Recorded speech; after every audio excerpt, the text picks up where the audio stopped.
What's going on, guys? Your boy Joey672 coming to you guys with a video right now.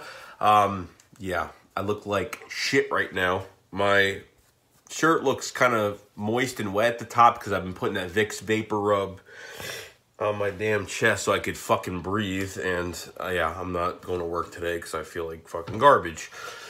So, want to go over a player, a future safety. That could be the future safety of this team alongside of Jeremy Reaves. I mean, I'm excited to see where this can go. But Trey Sullivan has really showed his physicality. Now, last preseason during the Green Bay game, he made two crazy hits on two Green Bay Packers that left the game. No, I don't wish any injuries upon anybody. But just going off of what he did in that game, I mean, the physicality, just him hitting guys and literally laying them out. Now, the problem with Trey Sullivan is his consistency. His tackling has gotten better. It wasn't as good last year. Then it progressively got better in preseason, which I noticed him making a lot more tackles at the end of preseason. Now, yes, only preseason. Now I'm trying to figure out, hey, could this guy actually... Now, a roster spot, no. McLeod's still going to be here this year. Jenkins, of course, is going to be here. So down the road, Malcolm Jenkins will retire, you know, or be off this team, one or the other in a few years. McLeod is definitely going to be gone after this season. Next offseason, McLeod will get cut or traded. I don't think it's his contract year. I don't know how many more years McLeod has. I think he signed like a 5-year deal, 4-year. I don't know what it was. So I'm excited to see what Trey Sullivan could do with this team. Now, roster spot, I don't know. He sat out most of the games last year. He didn't even have close to his spot last year.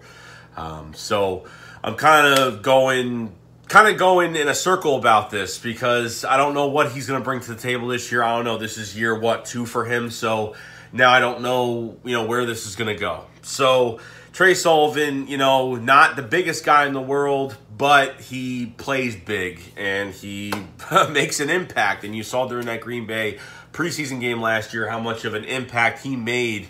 So there's really not much to say about it because we haven't seen them play yet. I will do my, analysis once these preseason games start and kind of see, individually with all these players and what they do on the field and the good things and bad things that I saw with each of these players.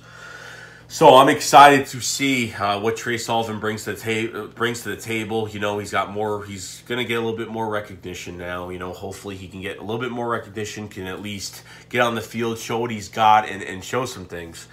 Whether it's with the second, third string, fourth string, whatever it is, it'd be nice to see a safety that we already have that's been in the system already to kind of already. That's already played in this defense already for one offseason to kind of get into the groove of things and can make an impact and has more knowledge than most of the rookies that we've got this year, especially on defense. Whoever we drafted this year, whoever we bring new to this team in the future, he's already got the time in compared to the guys we have now. So, I'm looking at two guys. I'm looking at Jeremy Reaves, from South Alabama, and I'm looking at Trey Sullivan. And I'm saying, wow. Both of them have leadership skills.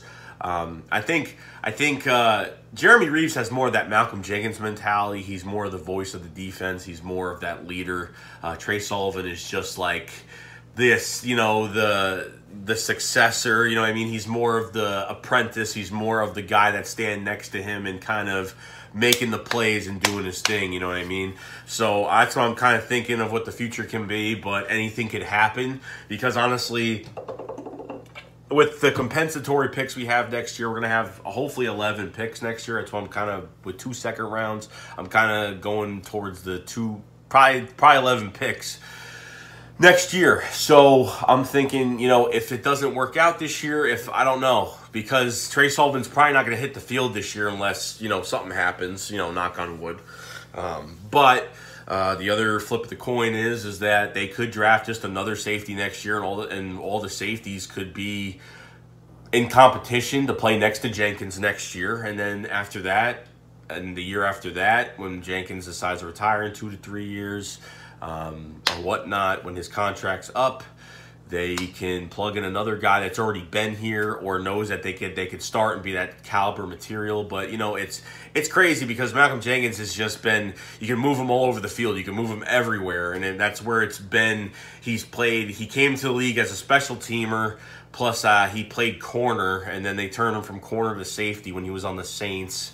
So, you know what I mean? Like, it's nice. Like, Jim Schwartz likes those diverse players that have corners that have safety background, safeties that have corner background, guys, you know, I mean, I mean, Malcolm Jenkins has just been amazing. He's been at linebacker, he's been at safety, he's been at corner. I mean, see, signing a guy like Corey Graham last year, that veteran safety, you know, that played safety most, you know, he played corner, then switched to safety near the end of his career. He played safety for us and filled in, and he did very well. And for, you know, a guy that's 30, 31 years old, you know what I mean, played very well at a high level too. You know, didn't make a lot of plays, but he did make some plays. He did make some stops. The only thing he really couldn't do was stop Gronk in the fucking Super Bowl when he was covering him the whole time on that one series where they passed to Gronk the whole time. But we really don't have, I want to see, well, they're going to move Malcolm Jenkins all over the field, so they're going to have to fill that position in. I think the Eagles did not sign like a veteran safety because I think they're going to fill in that position when they want to move Malcolm on the field, depending on what offense we face, depending on what team it is. They're going to move Malcolm all over the field. So I'm predicting that maybe they're going to put Jeremy Reaves in that spot. They're going to put Trey Sullivan in that spot. Whoever's the next best guy to play in that spot, they will move him to that spot because we didn't sign any veteran safeties. We didn't sign a guy to fill in for that safety spot. So I'm guessing we have 2 safeties right now on the come up, and hopefully one of them could show something in preseason and fill in that spot. And hey, I'm glad that, you know what, we're going to give him a chance, and that's it. I mean, and we'll see what happens for preseason, and we'll see, you know, once, you know, I'll do a whole roster, you know, I'll go over the whole entire roster, you know, I'll predict the starting roster once the end of the preseason goes and see how everything moves. So, that's all I got to say, guys. So let me know, what do you guys think about putting Trey Sullivan? Do you think Trey Sullivan, do you think Jeremy Reaves are 2 guys that could be our future safeties? Do you think that, who do you think is going to fill in for Malcolm Jenkins when he moves all over the field? Will it be Jeremy Reaves? Will it be Trey Sullivan? All to know. Don't really know yet. So that's all I got to say, guys. So I appreciate the support and everything you guys have been doing. So Shake Squad out, Fly Goes Fly. Peace.